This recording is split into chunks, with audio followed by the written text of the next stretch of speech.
Good evening everyone. ये आज का शॉर्ट वीडियो दोनों ही वर्किंग प्रोफेशनल्स और फ्रेशर ग्रेजुएट्स के लिए बहुत इंपॉर्टेंट है फॉर प्लेसमेंट्स।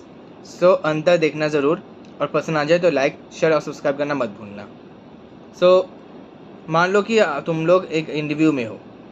अब उसी इंटरव्यू में जब तुम्हारी बारी आती है तब इंटरव्यूअर्स कई सारे सवाल पूछते रहते हैं, जिसकी इंट्रोडक्शन हुआ, कोई टेक्निकल क्वेश्चंस हुआ, कोई नॉन टेक क्वेश्चंस हुआ, एचआर कोई क्वेश्चंस बेस्ड हुआ, और सभी सवाल के जवाब भी आप सही से दे पाते हो। पर ऐसे इक्के दुक्के क्वेश्चंस भी होते होंगे जिसका आंसर को पता भी होगा, लेकिन मतलब सुनकर फैमिलियर हो गए, लेकिन आंसर आपको साफ साफ पता नहीं, या फिर आप इसी क्वेश्चन का आंसर आपको एकदम पता हो ही ना। तो फिर आप लोग क्या करते हो कि एक तरह से आपको पैनिक फील होने लगता है।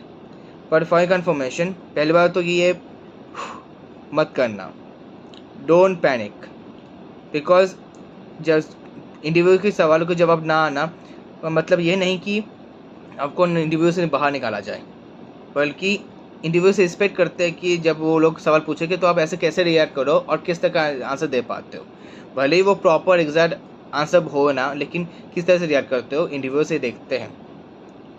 और अगर इसकी रिस्पॉन्स अगर तो तुम लोग बोलते हो कि I don't know, sorry sir, तो या सॉरी मैम, तो इससे पता चल जाता है कि आप में ना कोई कॉन्फिडेंस है, ज़ीरो कॉन्फिडेंस है एकदम, ऊपर से कोई क्यूरियोसिटी नहीं है, ऊपर से आप डाउटफुल भी हो।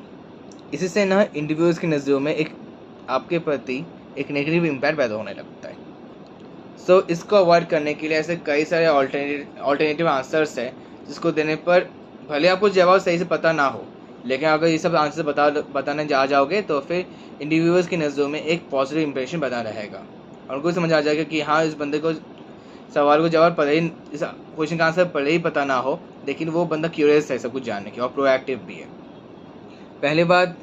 पहले सोल्यूशन जो मैं देना चाहूँगा कि that's an interesting question, however I haven't come across yet, but I would like to learn more about it। इससे एक ना सिर्फ आप एक ऑनेस्ट रहते हो, बल्कि आप प्रोएक्टिव भी रहते हो और क्यूरियस भी होते हो। सेकंड ऑल्टरनेटिव जिसको आप दे सकते हो, और वो है कि I am not sure about this, but I can go across plan X, plan Y और प्लान जी। इससे पता चल जाता है कि आप कितने इनोवेटिव हो या फिर आप किस तरह सोचते हो।